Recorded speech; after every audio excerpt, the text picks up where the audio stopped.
बिस्मिल्लाहिर्रहमानिर्रहीम। अल्लाहुम्मा सल्ली अला सैयदना मौलाना मोहम्मद व अला अली सैयदना मौलाना मोहम्मद मुबारक वसल्लम। मेरा नाम डॉक्टर माजिद अली आब्दी है और मैं कंसल्टेंट साइकाइट्रिस्ट हूँ दी ब्रेन क्लिनिक ताज कॉम्प्लेक्स कराची में। पहले तो तमाम सुनने वालों को जो हमारे साथ हैं उन सब को मेरी तरफ़ से रमज़ान की मुबारकबाद। अल्लाह ताला करें कि ये महीना रमज़ान इतना बरकतों का हो कि इस दुनिया पर जो आजकल ये वबा आई हुई है, इस वबा से अल्लाह ताला तमाम इंसानियत की जान छुड़ाएं और अल्लाह ताला हमारी दुआएं कबूल करें और तमाम लोगों की इबादत कबूल करें। मैं बहुत शुक्रगुज़ार हूँ इंस्टीट्यूट ऑफ क्लिनिकल साइकोलॉजी का कि मुझे इनवाइट किया इस वेबिनार के लिए। और ये जो एक सिलसिला शुरू किया है ये बहुत ही ज़बरदस्त सिलसिला है, ख़ुसूसन ऐसे वक्त में कि जब कोविड-19 की वजह से लोग अपने घरों में महसूर हैं और लॉकडाउन की वजह से ज़्यादातर मामलात ऐसे हैं कि आप घर से बाहर निकलना आपके लिए मुनासिब नहीं है। तो इंस्टीट्यूट ऑफ क्लिनिकल साइकोलॉजी का ये बहुत बोल्ड कदम है कि अपने उन लोगों के लिए कि जो मेंटल हेल्थ प्रॉब्लम से किसी न किसी तरीके से परेशान हैं, उनके लिए ये सर्विसेज शुरू कराई गई हैं। डॉक्टर उज़्मा अली का मैं बेहद मशकूर हूँ क्योंकि अभी थोड़ी देर पहले उन्होंने लाइव मेरा जो इंट्रोडक्शन कराया और मैं बहुत मशकूर हूँ मैडम आपका कि आपने मुझे इस ऑन बोर्ड किया और आपने जैसे आपने ज़िक्र भी किया कि बहुत जल्द शायद मैं भी इंस्टीट्यूट ऑफ क्लिनिकल साइकोलॉजी का बाकायदा हिस्सा बन जाऊँगा। एक तरह से बाकायदा हिस्सा तो बहुत अरसे से हूँ, पिछले कई सालों से मुसलसल इंस्टीट्यूट ऑफ क्लिनिकल साइकोलॉजी की जो भी एक्टिविटी होती है मैं हमेशा उसके अंदर हाजिर रहता हूँ। तो मुझे उम्मीद है कि रमज़ान के बाद और जब लॉकडाउन के बाद ये सिलसिला ख़त्म होगा तो उसके बाद मैं शायद गेस्ट स्पीकर ना हूँ और इंस्टीट्यूट ऑफ क्लिनिकल साइकोलॉजी की तरफ से होस्ट स्पीकर हो जाऊँ। इंस्टीट्यूट ऑफ क्लिनिकल साइकोलॉजी की बाकी तमाम टीम का भी बहुत मशकूर हूँ कि वो हमेशा मुझे अपने इस तरह के कामों में याद रखते हैं और मेरा भी हिस्सा इस तरह से इन कामों में इंस्टीट्यूट के बाकी फैकल्टी मेंबर्स के साथ डल जाता है। आज जो हमारा टॉपिक है वो है एंजाइटी और डिप्रेशन। एंजाइटी और डिप्रेशन आप जैसा कि जानते हैं कि बहुत कॉमन मर्ज़ हैं और अमूमी तौर पे पाकिस्तान में या दुनिया भर में अगर हम देखें तो एपिडेमियोलॉजिस्ट ये बताते हैं कि दुनिया के अक्सर मुल्कों में ये मर्ज़ 10% से लेकर और 17-18% के दरमियान कहीं है। पाकिस्तान में कोई एग्जैक्टली डेटा तो मौजूद नहीं है कि कितनी % पॉपुलेशन हमारी सफ़र कर रही है, लेकिन एक गालिब इम्कान है कि 7 से 11% के दरमियान शायद पाकिस्तान में ऐसा होगा। एक सर्वे अभी पाकिस्तान साइकियाट्रिक सोसाइटी के ज़ेर एहतमाम मुल्क गिर सर्वे किया जा रहा है, तो इंशाल्लाह इस साल के आखिर तक या अगले साल तक हम इस काबिल हो सकेंगे कि हम ये बात बता सकें कि पाकिस्तान में डिप्रेशन और एंजाइटी एग्जैक्टली कितने % लोगों को है।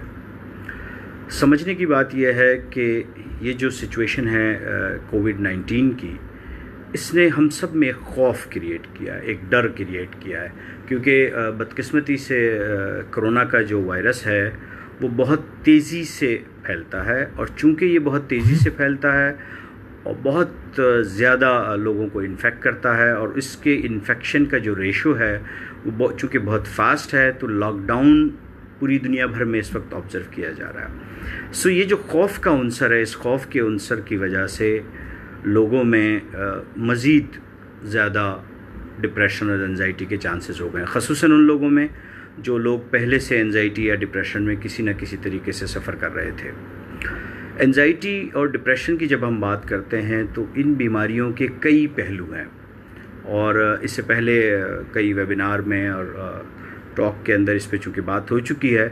बहुत से लोगों को एंजाइटी इस वजह से हो जाती है कि रोज़मर्रा ज़िंदगी के जो स्ट्रेस और टेंशन होते हैं उनसे वो कोप नहीं कर पाते। बहुत से लोगों को एंजाइटी मौजूदा सूरत हाल की वजह से हो रही है, एक डर और ख़ौफ हो रहा है, बार बार ख़ौफ हो रहा है कि क्या होगा, कैसे होगा, किस तरह से लोग आगे काम चलेगा। रमज़ान का महीना शुरू हुआ है तो रमज़ान की जो अमूमी ख़रीदारी लोग किया करते थे वो नहीं हो पाई है। आगे ईद हमारा बहुत बड़ा फेस्टिवल है सालाना, अगर ईद के ऊपर किस तरह से हम करेंगे और किस तरह से लोग अपने जोड़े बनवाएंगे, किस तरह से लोग अपने जिस तरह की ख़रीदारी और शॉपिंग किया करते थे। तो इन तमाम चीज़ों को हम जब हम मद्देनज़र रखें तो ऐसा लगता है कि इस वक्त चांसेस एंजाइटी और डिप्रेशन में होने के बहुत ज़्यादा हैं। अच्छा, अब हो ये रहा है कि एंजाइटी डिप्रेशन के बहुत से पहलू हैं। मिसाल के तौर पे कि जो सोशल प्रॉब्लम्स हैं वो भी उसका एक पहलू है, जो साइकोलॉजिकल रीज़न्स हैं वो भी उसका पहलू है। लेकिन डिप्रेशन और एंजाइटी के मर्ज़ में बायोलॉजिकल रीज़न्स भी होते हैं। अच्छा, जब हम बायोलॉजिकल रीज़न्स की बात करते हैं तो हम फिर ये समझने की कोशिश करते हैं तो क्या ऐसा होता है, क्या ऐसा हो रहा है हमारे दिमाग के अंदर कि हम किसी भी सिचुएशन के अंदर बहुत ज़्यादा घबराहट का, बेचैनी का या उदासी, बेजारी, मायूसी, गिल्ट का शिकार हो जाते हैं। जबकि उसी तरह की सिचुएशन हमारे आसपास और भी कई लोगों पे होती है। मिसाल के तौर पर अगर एक घर पे 10 लोग रहते हैं, सबके सब मौजूदा सूरत हाल में लॉकडाउन में गुजारा कर रहे हैं और सबके सब उसी तरह से स्ट्रेस या परेशानी का शिकार हैं, लेकिन क्या सबको उतनी ही घबराहट, उतनी ही बेचैनी हो रही है? हाँ, कुछ किसी हद तक तो ज़रूर। जब हर इंसान जो इम्तहान में बैठता है वो अपने इम्तहान की तैयारी करते वक्त परेशान होता है, लेकिन कुछ स्टूडेंट्स इम्तहान के दिनों में इतने ज़्यादा परेशान हो जाते हैं कि वो अपना जिस तरह से रूटीन की परफॉर्मेंस है वो भी नहीं दे पाते।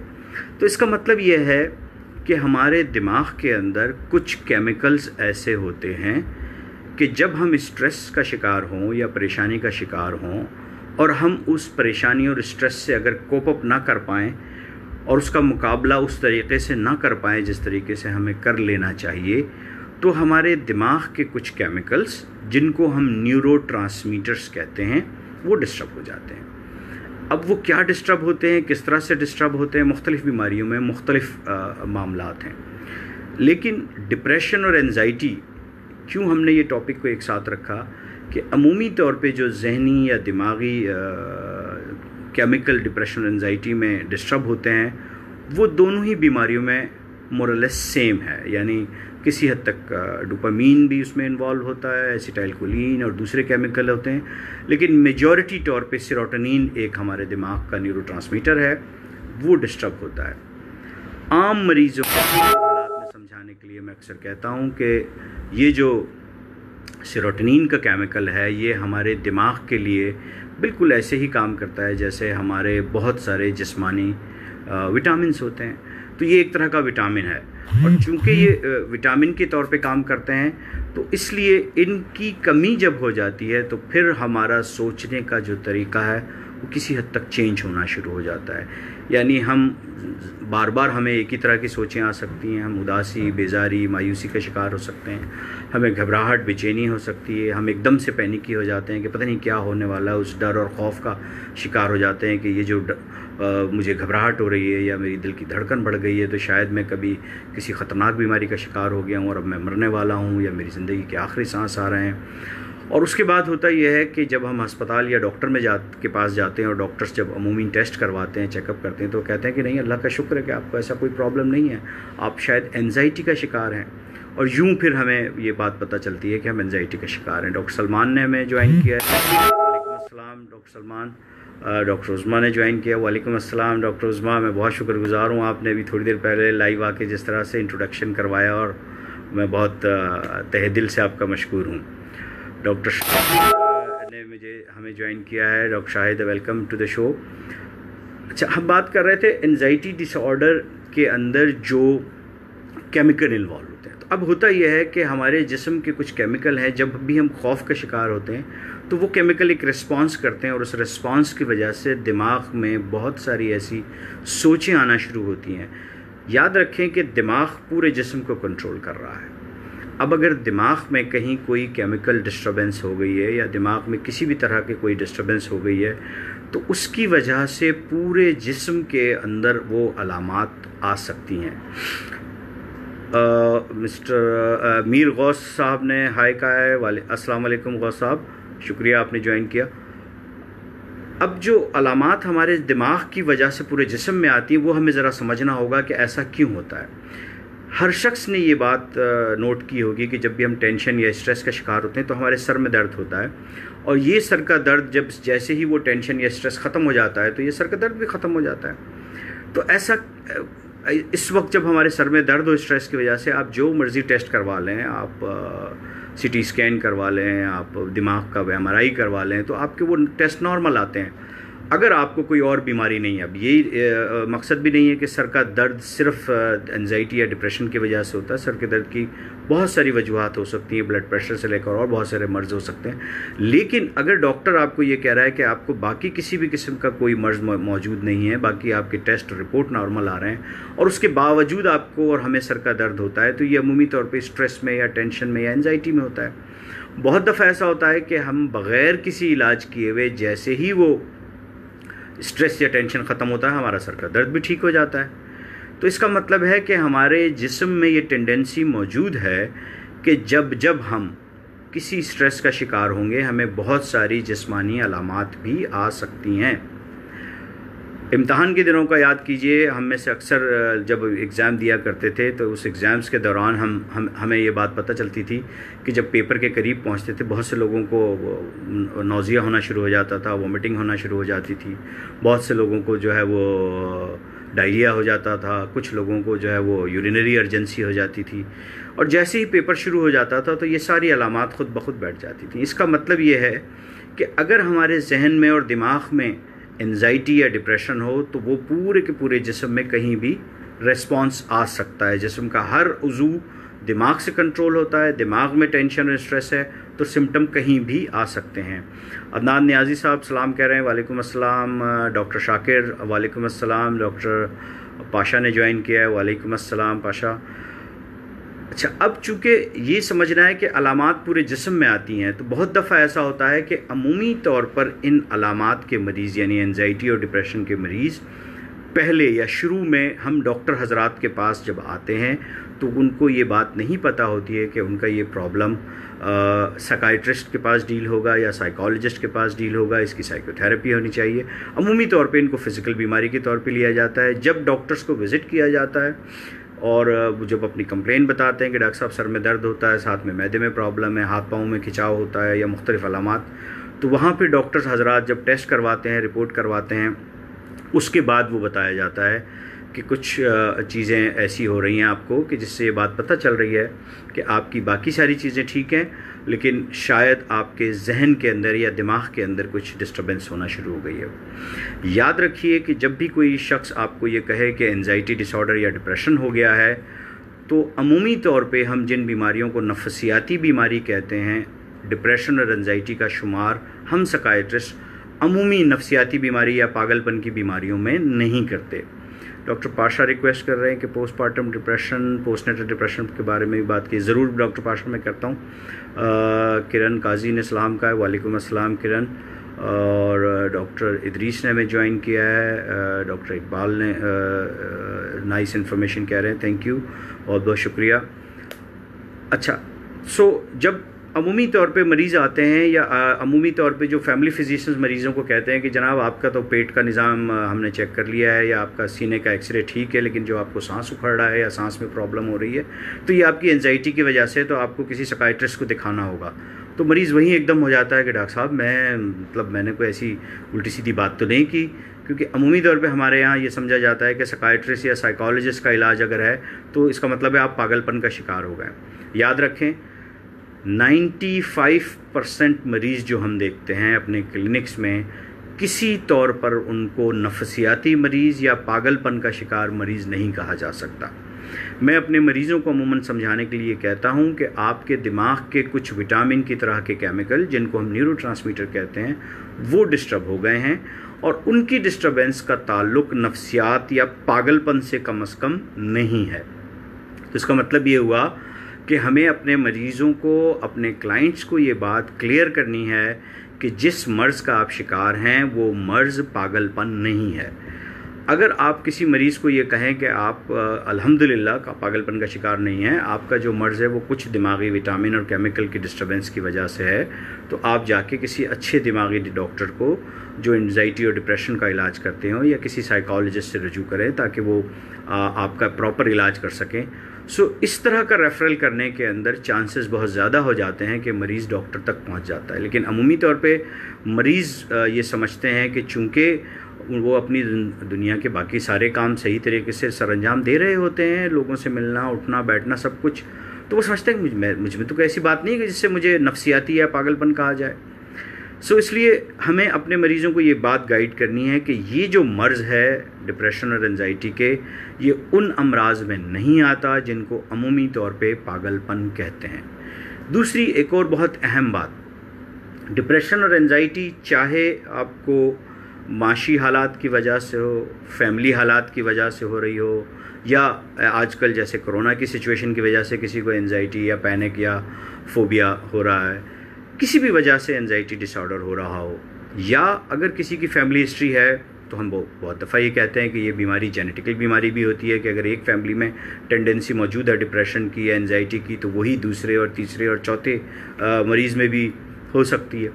इसका मतलब ये है कि बीमारी की वजह जो भी हो, लेकिन हमें ये बात समझनी है और अपने मरीज़ों को ये बात कन्वे करनी है कि ये काबिल इलाज मर्ज़ है, ठीक होने वाला मर्ज़ है। अगर आप घबराहट का शिकार है, आपकी दिल की धड़कन तेज़ हो रही है, या आपको सांस लेने के अमल में दुश्वारी हो रही है और ऐसी दुश्वारी है जिसको डॉक्टर हजरात बता चुके हैं कि आपको कोई फ़िज़िकल डिज़ीज़ नहीं है, कोई मेडिकल डिज़ीज़ नहीं है, आप एंजाइटी का शिकार हैं, या आप खौफ का शिकार होकर अपना काम परफॉर्म नहीं कर पा रहे हैं, या आप उदास बेजार डिप्रेशन इतना ज़्यादा है कि आप अपनी ज़िंदगी से भी बेजार हैं, ये तमाम की तमाम अलामतें इंतहाई आसानी से काबिल इलाज हैं। और इलाज के कई मुख्तलिफ़ पहलू हैं, जैसा कि आप जानते हैं कि किसी भी इलाज का बेस और बुनियाद, चाहे वो हम डिप्रेशन एंजाइटी की बात करें या डायबिटीज़ की बात करें या ब्लड प्रेशर की बात करें या जोड़ों के दर्द की बात करें, हर मर्ज़ का पहला स्टेप इलाज का काउंसलिंग है। मरीज़ को मर्ज़ के इलाज के मुतालिक समझाना, उसको गाइड करना, इस फिनोमेना के बग़ैर किसी भी मर्ज़ का प्रॉपर इलाज करना मुमकिन नहीं है।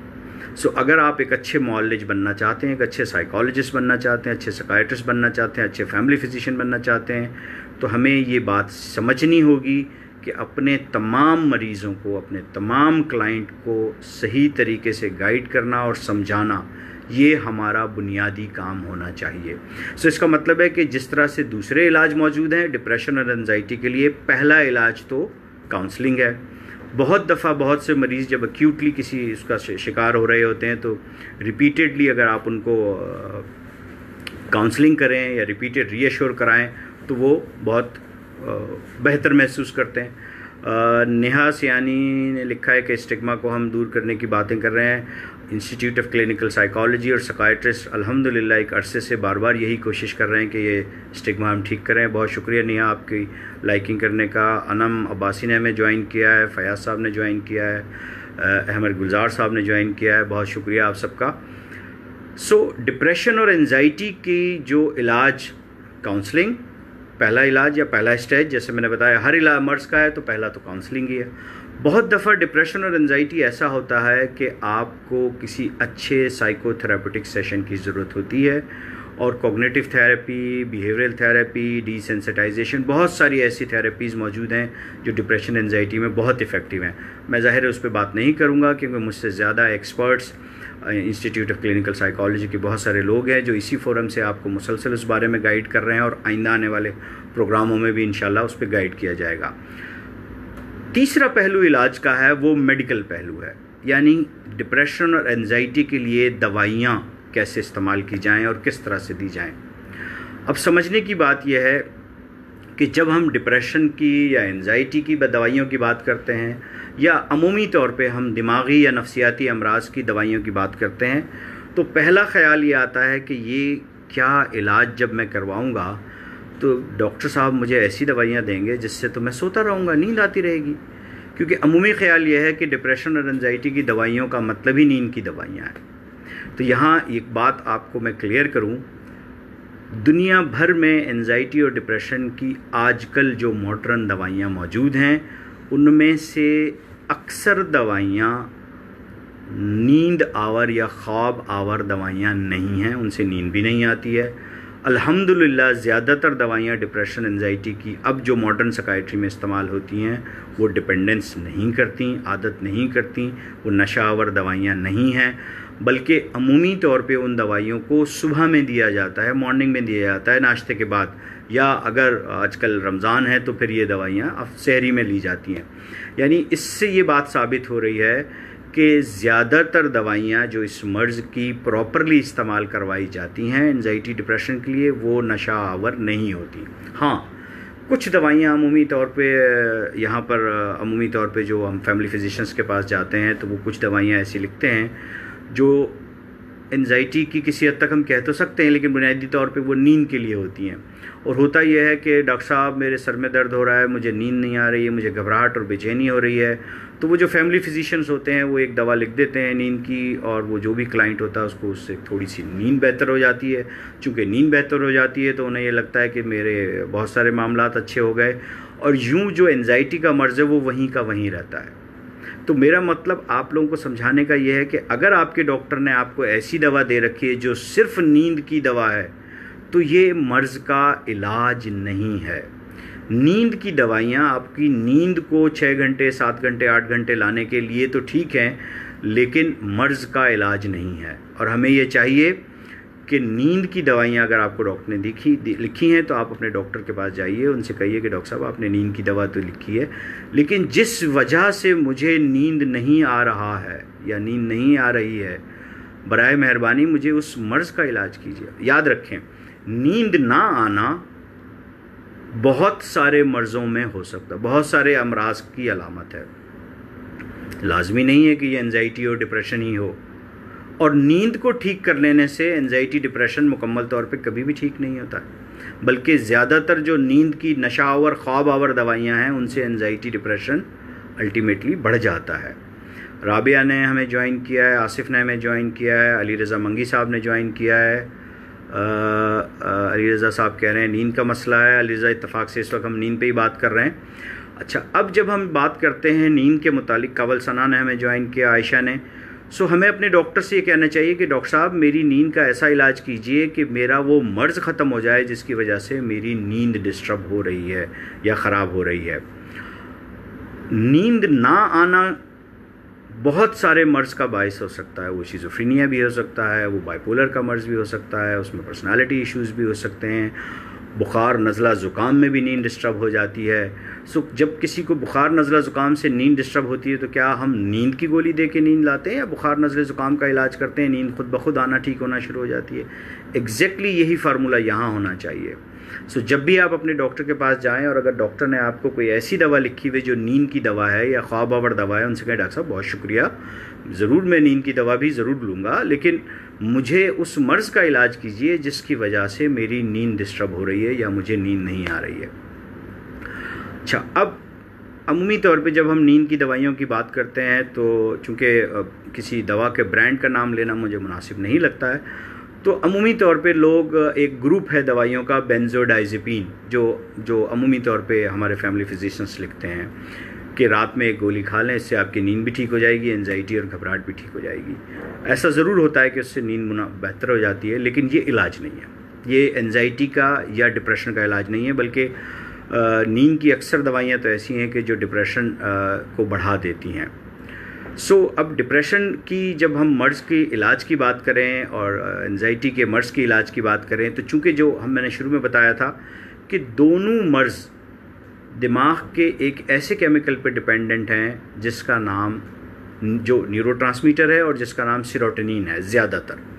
सो इसका मतलब है कि ब्रेन के अंदर सेरोटोनर्जिक एक्टिविटी को हमने रिस्टोर करना है। जब ब्रेन में सेरोटोनर्जिक एक्टिविटी ठीक हो जाएगी तो ख़ुद ब खुद डिप्रेशन और एंजाइटी की अलामात को ठीक होना शुरू हो जाएंगी और नींद भी खुद ब खुद आना शुरू हो जाएगी। वो घबराहट और बेचैनी की जो कैफियत हैं वो भी ठीक होना शुरू हो जाएंगी। सो एक बेतहाशा दवाइयाँ हमारे यहाँ पर ऐसी मौजूद हैं कि जिनको हम सेरोटोनर्जिक दवाइयाँ कहते हैं, जिसमें सबसे ज़्यादा कॉमनली आजकल सिलेक्टिव सेरोटोनिन रीअपटेक इनहिबिटर्स हैं जो इस्तेमाल करते हैं। और जब हम सिलेक्टिव सेरोटोनिन रीअपटेक इनहिबिटर इस्तेमाल करते हैं तो ये दवाइयाँ इतनी महफूज दवाइयाँ हैं, इनमें नींद नहीं होती, ये सुबह के वक्त खाई जाती हैं। इन दवाइयों का दिल पर, मैदे पर, आंतों पर, गुर्दों पर, जिगर पर किसी किस्म का कोई मुज़र असरात नहीं होते। ये इतनी ज़्यादा महफूज दवाइयाँ हैं कि अमूमी तौर पे हम जो पैनाडोल या पैरासीटामोल की गोलियाँ खाते हैं, अगर उससे इस SSRI का मुकाबला करवाया जाए तो ये कई गुना महफूज दवाइयाँ हैं।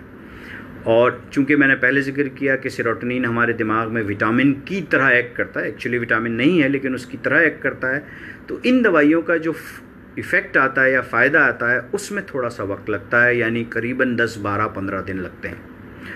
मिसबा वकार ने हमें ज्वाइन किया है। मिसबा वकार बच्चों की हाइपर एक्टिविटी पे बात करना चाहती हैं और ऑटिस्टिक बच्चों पे। मिसबा, मेरा ख्याल है अगले एक आध दिन में आप इन प्रोग्रामों को फॉलो कीजिए, इस टॉपिक पे भी हम बात होगी। काशिफ ने हमें ज्वाइन किया है, शुक्रिया। अरतात ने हमें ज्वाइन किया है, बहुत शुक्रिया अरतात। आप इराक़ में बैठे हमारा प्रोग्राम देख रहे हैं, बहुत शुक्रिया काशिफ ने, thank you very much Kashif आपके कमेंट्स का। तो जो सेरोटोनर्जिक दवाइयों की हम बात कर रहे थे, अगर आपको डॉक्टर ने कोई ऐसी दवा लिखी जो जिसमें सेरोटोनिन को बेहतर करने की क्वालिटी है, तो इसका मतलब है कि डॉक्टर ने आपको ठीक दवा लिखी है। लेकिन चूंकि उन दवाइयों का असर शुरू होने में कुछ वक्त लगता है, अमूमी तौर पे उन दवाइयों का असर शुरू होने में 2 से 3 हफ्ते लगते हैं और बेहतर असर 8 से 10 हफ्ते में आता है। चूँकि ये जो गैप इतना है, इसकी वजह से अमूमी तौर पे इन दवाइयों के साथ कुछ ना कुछ दूसरी दवाइयाँ भी दी जाती हैं जो वक्ती तौर पे आपकी तबीयत में बेहतरी भी लेकर आएँ और आपकी नींद वगैरह को भी इम्प्रूव करें। वालेकुम अस्सलाम सोहेल साहब, thank you very much Kashif, आपके दूसरे कमेंट का भी बहुत बहुत शुक्रिया।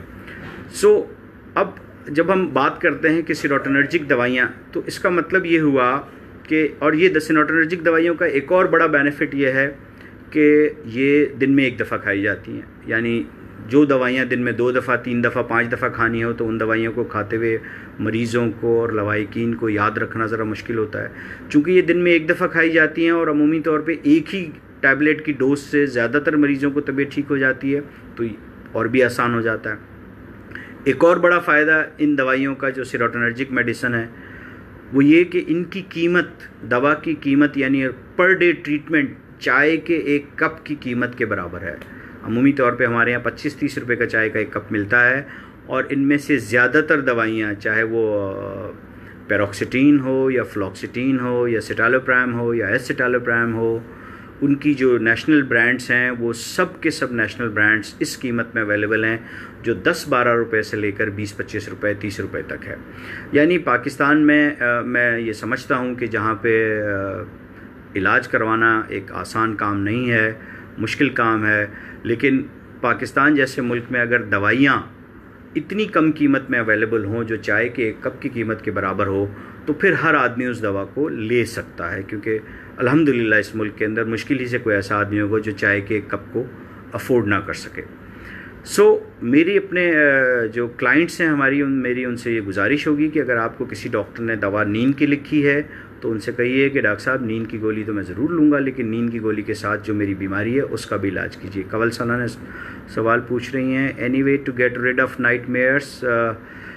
कवल, हमारे प्रोग्राम्स को फॉलो करते रहिएगा, इंशाल्लाह अगले कुछ दिनों के अंदर आपको इस टॉपिक पे एक स्पेसिफिक प्रोग्राम सुनने को मिलेगा। अवैस सलाम कह रहे हैं, अवैस आबिद, वालेकुम अस्सलाम। मुनीज़ा भट्ट ने में ज्वाइन किया है, शुक्रिया मुनीज़ा। नोयूक डिक्सिट, आई एम सॉरी अगर मैं आपका नाम गलत प्रोनाउंस कर दूं। Sir, how depression and schizophrenia are different, if you please show some light on it.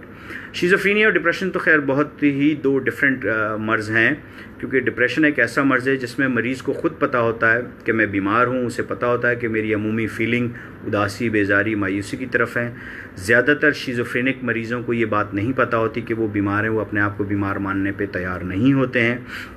तो अगर ऐसा कोई मरीज़ आपके आसपास है कि जो अपने आप को बीमार नहीं मानता है, जो अपना इलाज कराने पे तैयार नहीं है, या वो ये बात मानने पे तैयार नहीं है कि उसको किसी किस्म की ज़हनी या दबाव का शिकार है, इन अलामात में शिज़ोफ्रेनिया हो सकता है। लेकिन सिर्फ इन अलामात की वजह से भी किसी को शिज़ोफ्रेनिया नहीं कहा जा सकता, क्योंकि शिज़ोफ्रेनिया के लिए फिर डिल्यूजन्स, हेलुसिनेशन, चूँकि वो एक सोच की बीमारी है, तो शिज़ोफ्रेनिया के मर्ज़ों को ऐसी ऐसी सोचें आती हैं कि वो किसी लोग उनके ख़िलाफ़ हो गए हैं, लोग उनके किसी और तरह की प्रॉब्लम का शिकार हो गए हैं।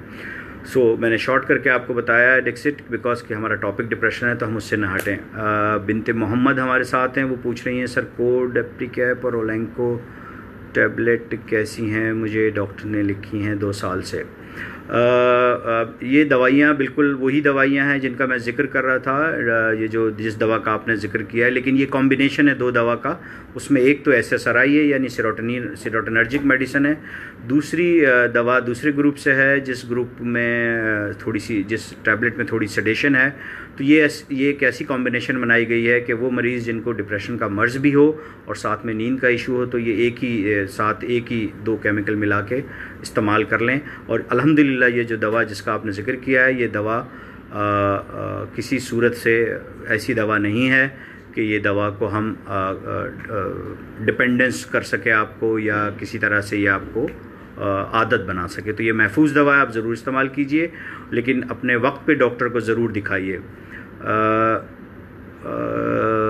शाहिद साहब पूछ रहे हैं how to change the negative thinking into positive. Shahid साहब इसके ऊपर हम बहुत जल्द प्रोग्राम हो रहे हैं, बिकॉज़ ये मेरी जो साइकोलॉजिस्ट कुलीग हैं doctor Sobia, doctor Hina Imran, doctor madam Uzma, इन्हीं में से कोई ना कोई इस पर ज़रूर प्रोग्राम करने लगे हैं। बल्कि मेरा ख्याल एक आध प्रोग्राम हो भी चुका है, लेकिन आप फॉलो करते रहिए, मज़ीद होगा।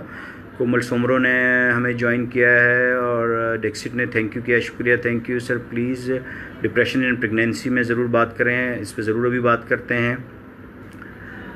Is it true depression patient अगर मरीज़ दवा स्टॉप कर लें तो? यस, वाकई ऐसा है कि अगर डिप्रेशन का मरीज़ दवा स्टॉप कर लें तो उनको ख़ुद से दवा अगर स्टॉप करें, और ये बहुत कॉमन होता है क्योंकि दवा का असर शुरू होने में कुछ वक्त लगता है, और दवा का असर जब शुरू होता है तो मरीज़ खुद ही ये समझते हुए कि अब मैं ठीक हो गया हूँ और दवा छोड़ देते हैं। तो जिस तरह से मैंने बताया कि इन दवाइयों का असर शुरू होने में 2-3 हफ्ते लगते हैं, तो अगर आप ऑलरेडी दवा खा रहे हैं और छोड़ दें तो 2-3 हफ्ते लगते हैं दोबारा तबीयत ख़राब होने में भी। 2-3 रिक्वेस्ट आई हैं, कोमल सुमरे ने कहा था, उनसे पहले डॉक्टर पाशा रब्बानी ने भी कहा था कि डिप्रेशन, एंटीनेटेड डिप्रेशन या पोस्टनेटल डिप्रेशन पर बात की जाए। देखिए, डिप्रेशन का मर्ज़ ऐसा मर्ज़ है कि जो किसी भी उम्र के मरीज़ को हो सकता है और किसी भी सिचुएशन में हो सकता है। जब प्रेगनेंसी होती है तो ख़वातीन में इसके चांसेस आम लोगों की निस्बत थोड़े से ज़्यादा हो जाते हैं। उसकी 2 वजूहात होते हैं, एक तो प्रेगनेंसी में सोशली और मेडिकली उनको अपने आप को ज़्यादा केयर करना पड़ती है, और दूसरा ये कि चूँकि हार्मोन्स डिस्टर्ब होते हैं और हार्मोन्स की चेंज आती है प्रेगनेंसी में, उसकी वजह से भी डिप्रेशन के चांस थोड़े से बढ़ जाते हैं। एंटीनेटल डिप्रेशन के अंदर हमें ऐसी दवाइयाँ इस्तेमाल करनी चाहिए जो कम्प्लीटली महफूज हों, और नींद की या ख्वाब आवर दवाइयाँ डिप्रेशन, ख़ुसूसन एंटीनेटल डिप्रेशन या प्रेगनेंसी के दौरान बिल्कुल भी इस्तेमाल नहीं करनी चाहिए। अपने डॉक्टर से फ़ौरी तौर पर रब्ता किया करें, और जब भी कोई ऐसी सिचुएशन हो अपने डॉक्टर से रब्ता करके उनसे कहें कि डॉक्टर साहब मुझे प्रेगनेंसी हो गई है तो मुझे अब दवाइयाँ ज़रूर चेंज होनी चाहिए। ऐसी दवाइयाँ सीरोटोनर्जिक मेडिसिन मौजूद हैं, मिसाल के तौर पर फ्लॉक्सिटीन को FDA ने अप्रूव किया हुआ है कि प्रेगनेंसी के अंदर फ्लॉक्सिटीन डिप्रेशन के मर्ज़ में और एंजाइटी में इस्तेमाल करी जा सकती है। साथ साथ सर्टलिन और सिटालोप्राम और एसिटालोप्राम भी आलमोस्ट अप्रूवल के करीब हैं, लेकिन चूंकि FDA ने अभी तक ऑफिशियली अप्रूव नहीं किया है। लेकिन अमूमी तौर पे सीरोटोनर्जिक मेडिसिन महफूज हैं, लेकिन नींद की दवाइयाँ, ख्वाब आवर दवाइयाँ प्रेगनेंसी में महफूज नहीं हैं। अगर आपको प्रेगनेंसी भी है और साथ में आप डिप्रेशन का शिकार हैं या पोस्टनेटल डिप्रेशन, तो इसलिए कोशिश कीजिए कि वो ठीक अपने डॉक्टर से मशवरा कीजिए। कवल सवाना आप पूछ रहे हैं कि amitriptyline can be taken for sleep. Amitriptyline भी एंटी डिप्रेसेंट है और सीरोटोनर्जिक मेडिसिन है, लेकिन ज़रूर नींद के लिए ली जा सकती है, लेकिन उसके कुछ ट्राईसाइक्लिक एंटी डिप्रेसेंट में से है तो कुछ उसके साइड इफ़ेक्ट ऐसे हैं, मिसाल के तौर पे blood vision, dryness of mouth. अगर आप वो साइड इफ़ेक्ट बियर कर सकते हैं तो ये दवा महफूज है। इसके मुकाबले में ट्राजोडॉन एक केमिकल है, चूँकि आपने ख़ुद केमिकल लिखा है, कमल गालिबन डॉक्टर हैं, तो ट्राजोडॉन एक केमिकल है, वो इसके मुकाबले में ज़्यादा बेहतर है। उसमें सेडेटिव इफ़ेक्ट भी ज़्यादा है और वो डिपेंडेंस भी नहीं करती है, और उसमें जो दूसरे साइड इफ़ेक्ट हैं जो इस एमिट्रिप्टिलिन के उसके मुकाबले में ख़ासे कम हैं। उमैर लिखते हैं कि सर बाइपोलर पीपल में not take SSRI for anxiety if is it shifting to the mania.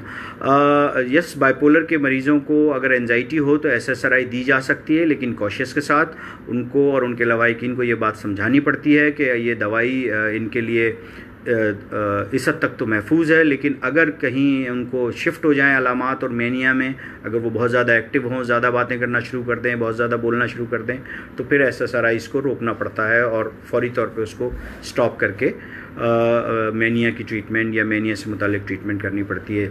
तो SSRI दी जा सकती है एंजाइटी में, लेकिन short term as soon as anxiety ठीक हो तो उनको उसको बंद कर दिया जाना चाहिए और उनको उसके साथ साथ मूड स्टेबलाइज़र दवाइयों को ज़रूर रखना चाहिए। बिनते फैसल पूछ रही हैं कि how to have positive approach.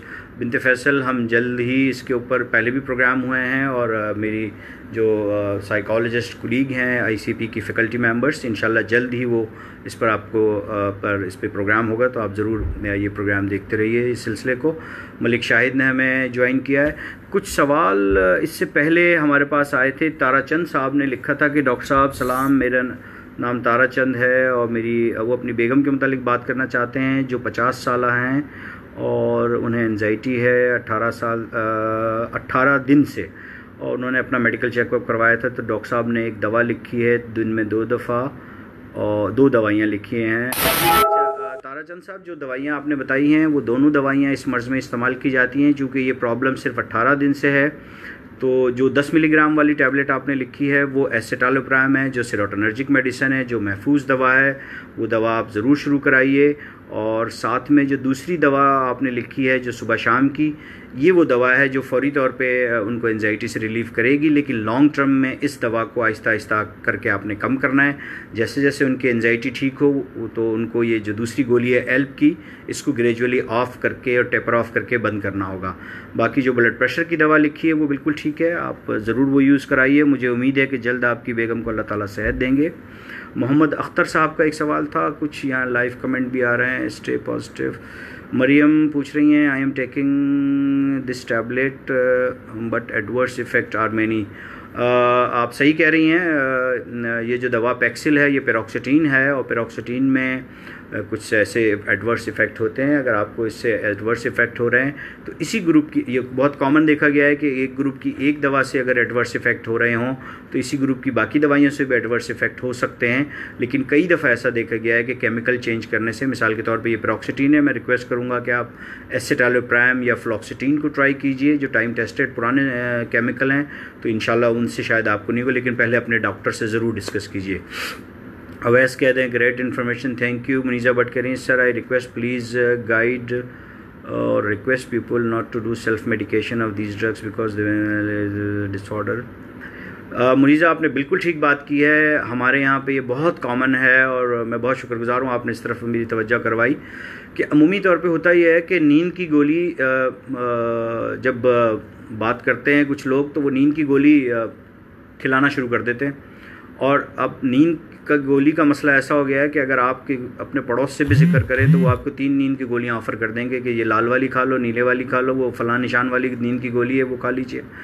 और होता यह है कि ये जो नींद की गोलियां लोग खुद से शुरू कर लेते हैं, उसके बाद वो नींद की गोली की आदत का शिकार हो जाते हैं, और ये बीमारी तकरीबन उसी तरह से है जिस तरह से लोग हीरोइन या चर्स या किसी और नशे का शिकार हो सकते हैं। तो बराए मेहरबानी खुद से दवाइयों का इस्तेमाल ना कीजिए।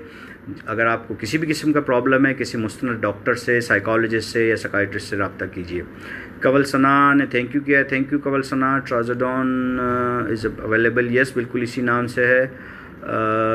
Does trazodone have QT effect like TCA? No, trazodone के क्यूटी इफ़ेक्ट वैसे तो जनरली ज़्यादातर साइकोट्रॉपिक ड्रग्स के क्यूटी इफ़ेक्ट है। ट्राजोडॉन के क्यूटी इफ़ेक्ट अव्वल तो है नहीं, और हैं भी तो बहुत हाई डोज में जाके, यानी 700-800 मिलीग्राम के बाद क्यूटी चेंजेस उसमें हैं। और जो डोज़ नींद के लिए काफ़ी, चूँकि आपने से पहले नींद का सवाल पूछा था, उसमें ट्राजोडॉन 100 मिलीग्राम ही काफ़ी होती है, बल्कि कुछ अरसे बाद 50 मिलीग्राम और 25 मिलीग्राम से भी खूब नींद आ रही होती है। जबकि उसके मुकाबले में ट्राईसाइक्लिक के क्यूटी इंटरवल भी हैं, और इस्कीमिक हार्ट डिजीज़ में भी नहीं देनी चाहिए tricyclic anti depression. Salman Fateh Ali साहब ने ज्वाइन किया है हमें, थैंक यू। एक सवाल इससे पहले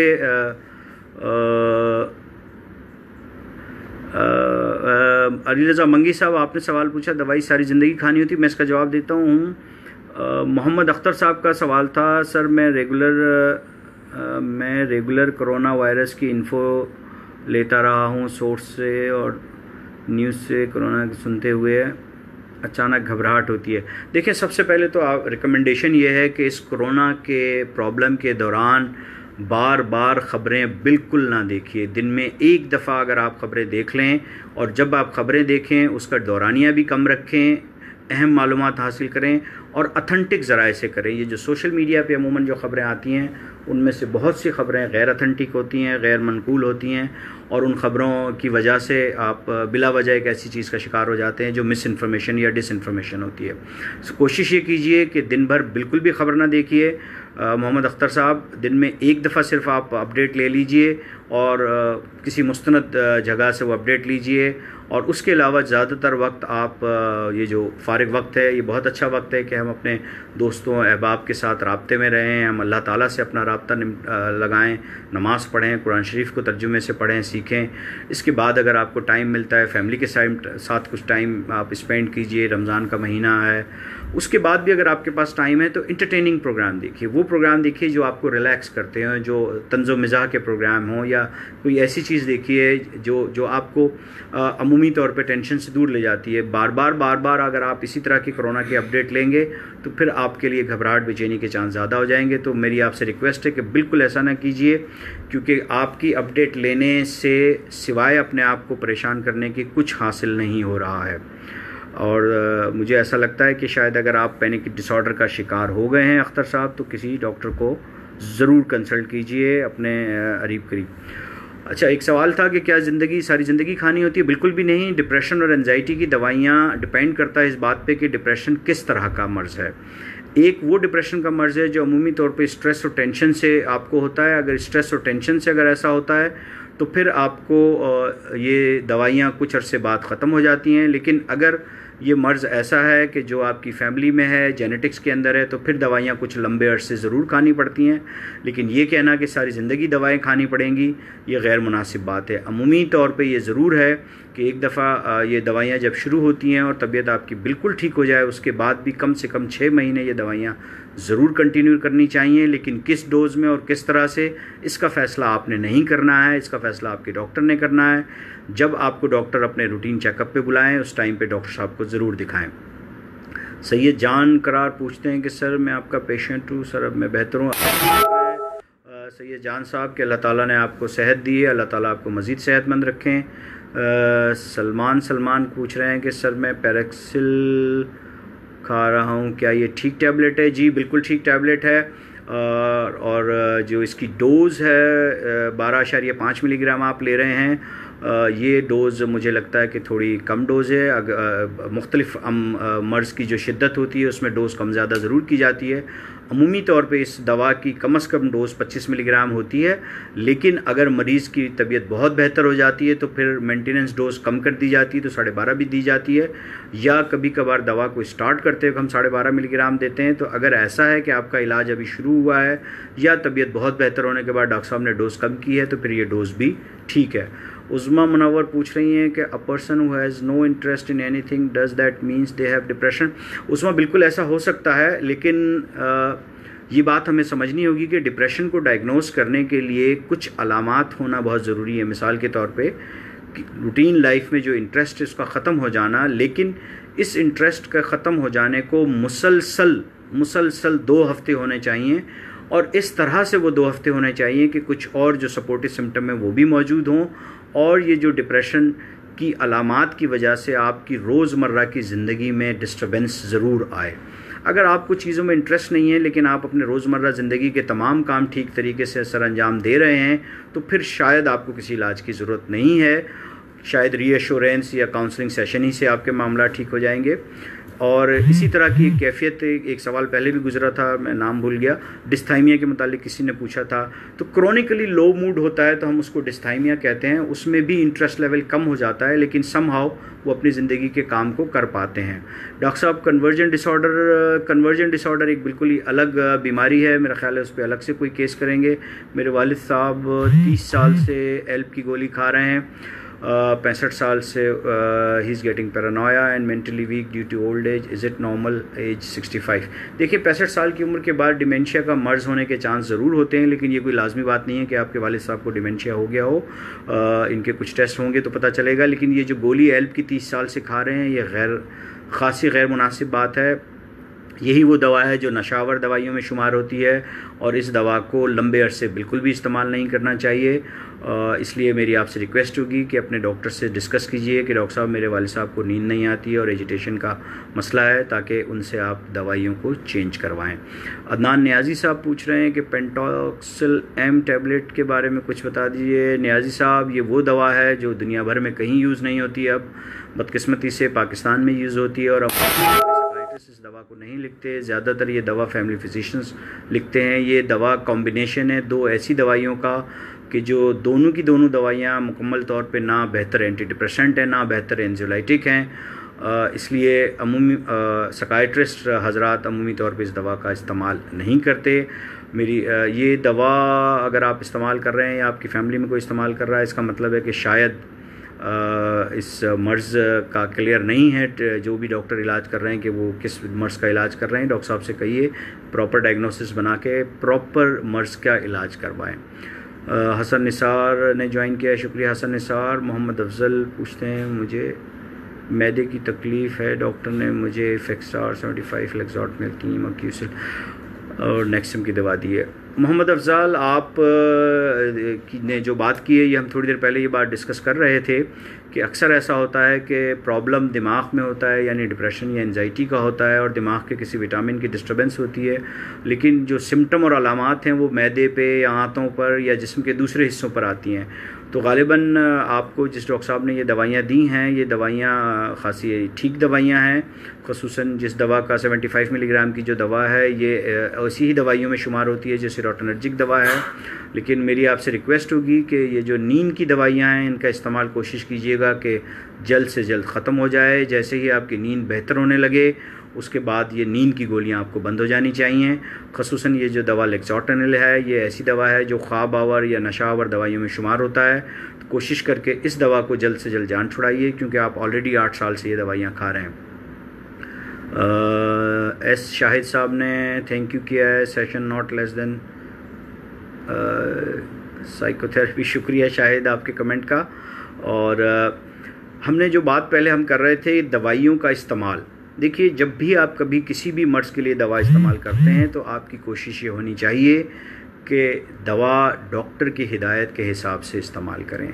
बदकिस्मती से मैं अमूमी तौर पे अपने स्टूडेंट्स को एक बात कहता हूँ कि पाकिस्तान एक ऐसा मुल्क है जहाँ पर 4 मौज़ूआत ऐसे हैं कि हर पाकिस्तानी उसमें माहिर है, और उसमें एक मौजू है सियासत, एक है दीन, या तीसरा मौजू है क्रिकेट, और चौथा मौजू है सेहत। बदकिस्मती से हर पाकिस्तानी अपने आप को जो है इन चारों मौजूआत में माहिर समझता है। तो मैं रिक्वेस्ट करूँगा अपने लोगों से कि खुदा के लिए ये जो दवाइयों का ख़ुद से इस्तेमाल करते हैं ये ना करें। दानिया अली ने हमें ज्वाइन किया है, दानिया बेटा बहुत शुक्रिया।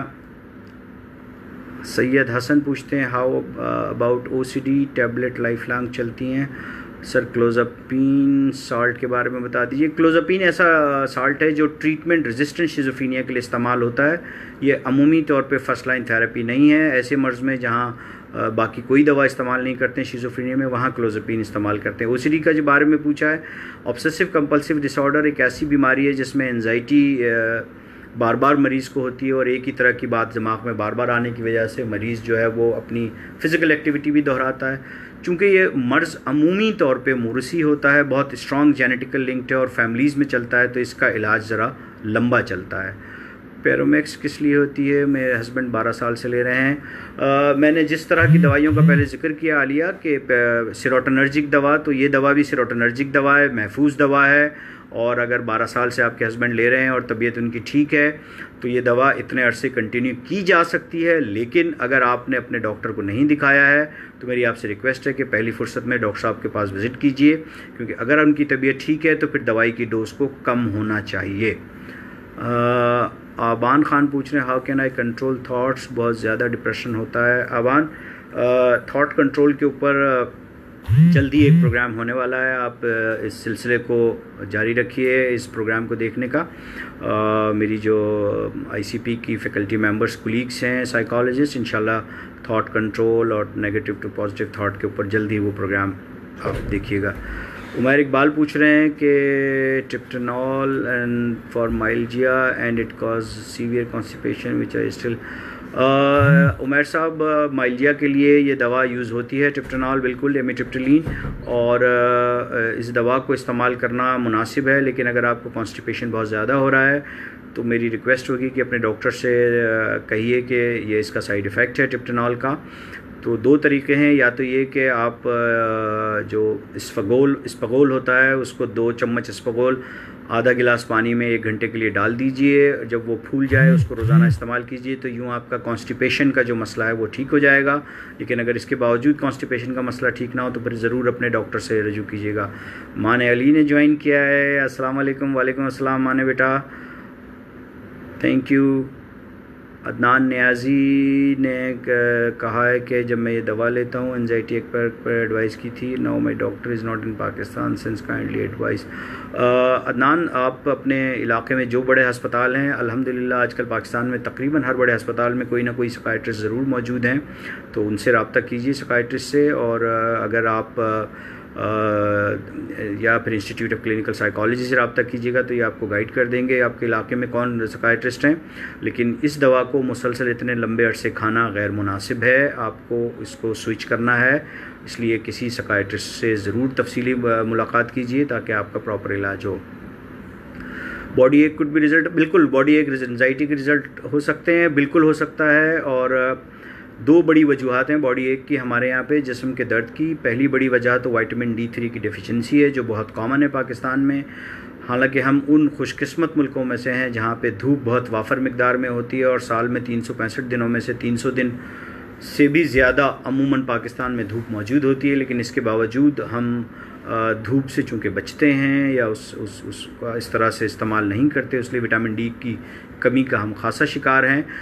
अगर आपका विटामिन D और बाकी तमाम मामला ठीक हैं और उसके बावजूद जिस्म में दर्द होता है तो बिल्कुल ये एंजाइटी की अलामात हो सकती हैं। मुबीन अमजद साहब, सैयद जान काकड़ साहब कर रहे हैं, सर मेरा मुंह बहुत खुश्क रहता है, पेशाब ज़्यादा आता है, सर मैं अपना चेकअप व्हाट्सएप के ज़रिए लॉकडाउन के बाद करवा सकता हूँ। दी ब्रेन क्लिनिक में ये फैसिलिटी मौजूद है कि अगर आप ऑनलाइन चेकअप कराना चाहते हैं, दुनिया भर से मरीज़ हमारे यहाँ चेक करवाते हैं। और मैं रिक्वेस्ट करूँगा वकास से, अगर वकास हमारे साथ हैं, ज्वाइन कर रहे हैं आईसीपी में जो होते हैं, तो वो जो ब्रेन क्लिनिक का फ्लायर है वो डाल दें ताकि अगर आप व्हाट्सएप वीडियो कॉल के ज़रिए चेकअप कराना चाहते हैं तो बहुत आराम से ये मुमकिन है। आलिया सिकंदर भी यही पूछ रही हैं कि हम आपको कहाँ दिखा सकते हैं। वकास से मैं दोबारा रिक्वेस्ट करूँगा कि वकास को फ्लायर मैसेजेस में डाल दीजिए, और अगर अभी लाइव के दौरान नहीं भी होता है तो हम बाद में वो आपसे शेयर कर लेंगे। उसके अंदर वो नंबर्स मौजूद हैं कि जिसमें आप कॉल करके व्हाट्सएप वीडियो कॉल के ज़रिए, लॉकडाउन के दौरान ये फैसिलिटी है कि आपको क्लिनिक तक आने की भी ज़रूरत नहीं है, घर बैठ के भी आप ये देख सकते हैं, चेकअप करवा सकते हैं। वासे अली ने ज्वाइन किया, थैंक यू वासे बेटा। मुबीन अमजद साहब बता रहे हैं विटामिन D61 है, ये बहुत ठीक है। अगर इसके बावजूद आपको जिस्म में दर्द होता है तो ये बिल्कुल एंजाइटी की अलामात हो सकती हैं, या सोमेटोफॉर्म डिसऑर्डर हम अमूमी तौर पे कहते हैं, ऐसा मर्ज़ जिसके अंदर जिस्म के अंदर बहुत शदीद दर्द होता है। डॉक्टर इमरान यूसुफ ने हमें ज्वाइन किया है, thank you very much doctor Imran Yusuf. ICP के सभी लोग आपके बारे में इतना कुछ जानते हैं कि मुझे आपकी तारीफ़ में कुछ कहूँगा तो वो सूरज को चिराग दिखाने के बराबर होगा। बहुत शुक्रिया डॉक्टर इमरान, आपने ज्वाइन किया, बहुत शुक्रिया। अली रज़ा मंगी, search the brain clinic on Facebook, yes Facebook पे भी आपको मिल जाएगा और फेसबुक पेज से भी कॉन्टैक्ट नंबर्स आपको मिल जाएंगे जहाँ से आप अपॉइंटमेंट ले सकते हैं। अदनान नियाजी पूछ रहे हैं, sir please can I consult you in your clinic. Adnan साहब बिल्कुल आप क्लिनिक में भी कंसल्ट करवा सकते हैं। क्लिनिक आजकल रमज़ान में 2 बजे से 5 बजे के दौरान खुले हैं, संडे के अलावा। तो आप अभी थोड़ी देर बाद यहीं पर हम शेयर कर लेंगे, तो आप उस नंबर जहाँ से आप अपॉइंटमेंट ले सकते हैं। How do I cope with body ache? 2-3 तरीके हैं। अगर ये बॉडी एक आपका सोमेटोफॉर्म डिसऑर्डर की वजह से है तो फिर आपको सोमेटोफॉर्म डिसऑर्डर की दवा भी लेनी पड़ेगी, लेकिन ग्रेजुअल एक्सरसाइज इसका एक दूसरा हल होता है। मिसाल के तौर पे अमूमी तौर पे लोग जज्बात में आके जब एक्सरसाइज शुरू करते हैं तो पहले दिन ही 1-1 घंटा एक्सरसाइज करते हैं। हम ये रिकमेंड करते हैं कि अगर आपको बॉडी एक का इशू है तो आप रोज़ाना 3 मिनट वॉक शुरू कीजिए और ग्रेजुअली उस वॉक को हर 2 दिन के बाद 1-1 मिनट वॉक को बढ़ाते चले जाइए। मज़र जाफरी ने हमें ज्वाइन किया है। मज़र बहुत बहुत शुक्रिया है। शीरी मकबूल हाय कह रही हैं, थैंक यू शीरी। अस्सलाम वालेकुम। मुबीन अमजद साहब पूछ रहे हैं कि मैं आई यूज़ सिटानिन फॉर 2 ईयर्स। मुबीन साहब ये दवा बिल्कुल उन्हीं दवाइयों में शुमार होती है जो सीरोटोनर्जिक दवा है, जो महफूज दवा है और बहुत ठीक दवा है। मुझे उम्मीद है कि आपके डॉक्टर ने जब ये दवा आपको लिखी होगी तो बिल्कुल ठीक लिखी होगी। अगर 2 साल से आप इस्तेमाल कर रहे हैं तो आप अपने डॉक्टर से राब्ते में रहिए, उनको चेक कराइए, क्योंकि अगर आपकी तबीयत ठीक है और आप बेहतर महसूस कर रहे हैं तो फिर इस दवा की डोज़ को कम किया जा सकता है।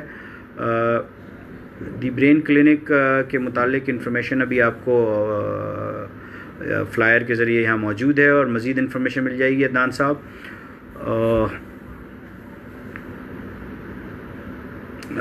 सोमेटोफॉर्म उमैर राहिल पूछ रहे हैं, somatoform and fibromyalgia same thing? नहीं, सोमेटोफॉर्म बिल्कुल अलग डिजीज़ है। फाइब्रोमाइल्जिया ये समझना होगा कि फाइब्रोमाइल्जिया में जो पेन आपको होता है वो पेन बेसिकली नर्व्स के अंदर मौजूद होता है, लेकिन सोमेटोफॉर्म डिसऑर्डर में जब पेन होता है तो उसमें नर्व्स में पेन मौजूद नहीं होता है, यानी जिस्म में एक्चुअली पेन रिसेप्टर्स मौजूद नहीं होते हैं, लेकिन ब्रेन फॉल्सली या स्ट्रेस की वजह से उन पेन को महसूस करना शुरू कर देता है।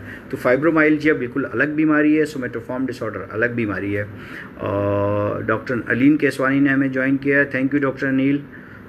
You are also a very wonderful psychiatrist. Dr. Anil is a very wonderful psychiatrist and he is doing a wonderful job. अल्हम्दुलिल्लाह।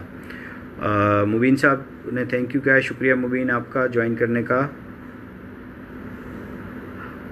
सैयद जान ने कहा है इसे चेक करवाया था, नेक्स्ट चेकअप अब 20 जून का है, शुक्रिया सैयद जान।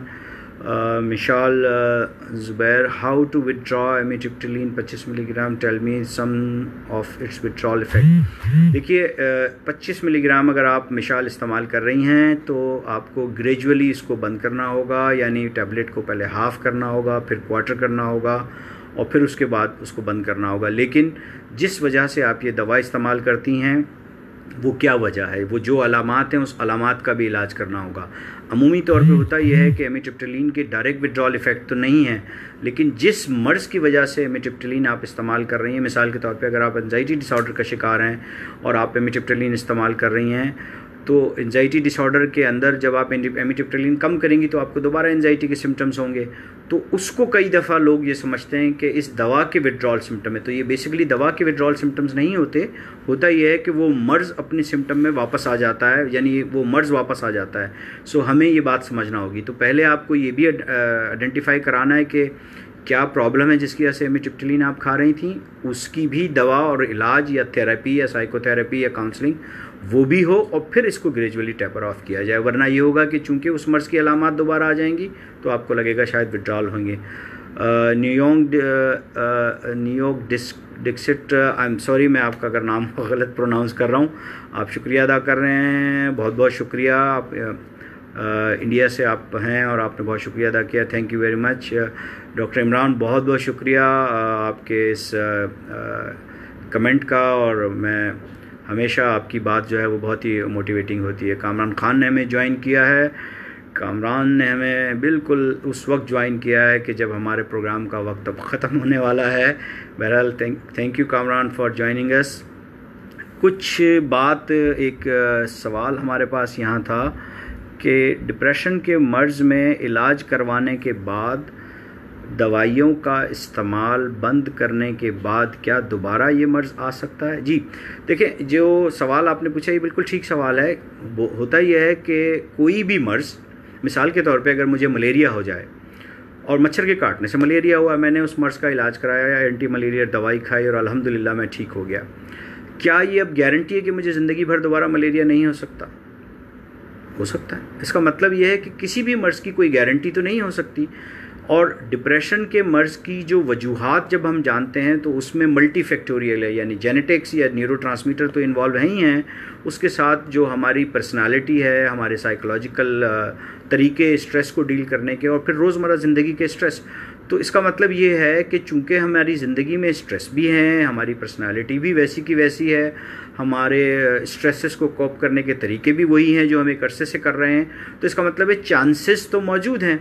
तो ये बात कहना कि मैंने इलाज कराया था, दवा बंद हो गई थी और फिर कुछ अरसे के बाद मर्ज़ दोबारा आ गया तो ऐसा क्यों हुआ, तो ये इलाज गलत हुआ, नहीं ऐसा नहीं है, वो इलाज ठीक हुआ होगा। ये भी हो सकता है कि एक मर्ज़ की डिप्रेशन की एक किस्म है जिसको हम एंडोजीनियस डिप्रेशन कहते हैं या रिकरेंट डिप्रेशन कहते हैं, जिसमें मरीज़ को डिप्रेशन का मर्ज़ होने के बाद, मुकम्मल इलाज होने के, ठीक होने के बाद काफ़ी अरसे बाद दोबारा भी ये मर्ज़ हो जाता है। मिशाल ने सवाल लिखा है, my mother use amitriptyline for the post stroke depression और has suggested this to my mom to control nocturnal enuresis. Mishal, अगर 25 मिलीग्राम नॉक्चुरल यूरेसिस के लिए लिखी गई थी तो ये तो ठीक है, लेकिन अगर डिप्रेशन के लिए लिखी गई थी तो एमिट्रिप्टिलिन का डिप्रेशन में कम से कम डोज 75 मिलीग्राम है, और ओल्ड एज में 75 मिलीग्राम अगर एमिट्रिप्टिलिन देंगी तो उसके साइड इफ़ेक्ट बियर करना और ज़्यादा मुश्किल हो जाएगा। ये दोनों ही मसाइल ऐसे हैं जिनको अल्टरनेट मेडिसिन के साथ, यानी किसी और दवाइयों के साथ बहुत आराम के साथ ठीक किया जा सकता है। मेरी आपसे रिक्वेस्ट होगी कि अपनी मदर को किसी अच्छे साइकियाट्रिस्ट को भी दिखाइए और किसी अच्छे यूरोलॉजिस्ट को भी दिखाइए, और ताकि ये दोनों मसले ठीक होंगे और एमिट्रिप्टिलिन की वजह से उनको जो कॉन्स्टिपेशन और जो बाकी साइड इफ़ेक्ट्स उनको बियर करना पड़े, इंशाल्लाह उनसे भी जान छूटेगी। उमैर राहिल साहब ने कहा है, sir doctor said Z-Gap can also be taken for anxiety. Yes, ये बात बिल्कुल ठीक है कि ये जो Z-Gap दवा है, ये दवा फाइब्रोमाइल्जिया में भी यूज़ होती है और इसके एंजाइटी में भी इफ़ेक्ट है। ये बात समझे कि दिमाग की वो दवाइयाँ जो दिमाग के कुछ केमिकल्स को ठीक कर रही हैं, वो उसके साथ साथ कई और केमिकल पे काम करती हैं। यानी फाइब्रोमाइल्जिया को, मर्ज़ को कंट्रोल करने के लिए जिस केमिकल पे ये दवा काम करती है, साथ ही साथ ये दवा सेरोटोनिन के ऊपर भी थोड़ा काम करती है। इसकी वजह से ये दवा दोनों मर्ज़ के लिए खासी मुनासिब और अच्छी दवा है। जाहिद यूसुफ साहब, वालेकुम अस्सलाम। स्मीदा ने कहा है कि medicine plus therapy both is important for psychological. Oh, absolutely right Smeeda, आपकी बात बिल्कुल ठीक है कि सब कुछ दवाइयाँ नहीं हैं, सब कुछ दवाइयाँ हल नहीं करती हैं। अगर आपने मेरा ये लाइव टॉक शुरू में सुनी है तो मैंने ये बात बताई है, हर मर्ज़ का इलाज, सिर्फ साइकियाट्रिक मर्ज़ का नहीं, हर मर्ज़ का इलाज काउंसलिंग से शुरू होता है। किसी भी मर्ज़ का अच्छा इलाज प्रॉपर काउंसलिंग के बग़ैर मुमकिन नहीं है, चाहे वो डायबिटीज़ हो, चाहे वो हाइपरटेंशन हो, चाहे वो जॉइंट पेन्स हो, चाहे वो आँखों का प्रॉब्लम हो, चाहे वो हार्ट का प्रॉब्लम हो। किसी भी मर्ज़ का इलाज के लिए काउंसलिंग यानी साइकोलॉजिकल ट्रीटमेंट के बग़ैर कभी कोई इलाज कंप्लीट नहीं होता। और डिप्रेशन और एंजाइटी तो ऐसे इलाज हैं कि अगर आप दवा भी खा रहे हैं, साथ में आपके अगर साइकोथेरेपी के सेशन हो रहे हैं, तो आपका जो फ़ायदा है वो 2 + 2 4 नहीं होता, 2 + 2 6 या 7 होता है, यानी हम टेक्निकल ज़बान में कहते हैं साइनर्जिस्टिक इफ़ेक्ट आता है। तो आपकी बात बहुत ठीक है Samida, thank you very much कि आपने इस तरफ याद दिलाया, और thank you for your comment. चूँकि हमारा घंटा भी पूरा हो गया है और बहुत सारे सवालात अभी कुछ रह गए हैं। अगर अभी भी कुछ सवालात आपके जहन में हों और ये प्रोग्राम या आप लाइव के बाद में देखें, तो मेरी आपसे रिक्वेस्ट है कि आप अपना सवाल कमेंट्स में लिख दें, और जैसे ही हमें कुछ जो सवालात मौसूल होंगे तो हम कोशिश करेंगे कि उन कमेंट्स में उनका जवाबात भी दें। और इंशाल्लाह अगले इतवार को 3 बजे दोबारा आपसे मुलाकात होगी। कोशिश करेंगे कि हम ज़्यादा से ज़्यादा प्रैक्टिकल मौज़ूआत पे बात करें ताकि ज़्यादा से ज़्यादा मरीज़ डायरेक्टली फ़ायदा उठा सकें इस लेक्चर से। जब तक के लिए मुझे ICP की पूरी टीम को इजाज़त दीजिए।